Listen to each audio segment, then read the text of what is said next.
College Bun Fibro kajing bitip nam ta result ba penmi menta kasni po ka official website jong ka Mpsc Meklia Public Service Commission tikidon artali result ki ba penmi menta kasni tiang ni page menta ko pakawai.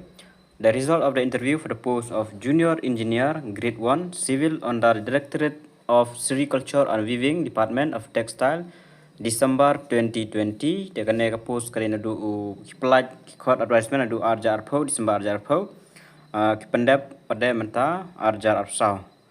Conducted by the Commission on 16 October 2024 is hereby declared. Tekadon nakawai khasi jaintia. Shri Builder Strong Marbanyang khasi jaintia kategori. Congratulations namtai Builder Strong Marbanyang. Tesakawai pat ka result kanebat the result of the interview for the post of computer programmer equivalent to the post of junior informatic officer under public work R&B department December 2020 conducted by the commission on 15 October 2024 is hereby declared. Kane de jongka computer programmer successful candidate is Shri Wan Biang Por Gasar on reserve category. Te tangine hiki result gibapan mi minta kasni po official website Mpsc. Te congratulations ikine bro Armud. Tangine hi College Bun.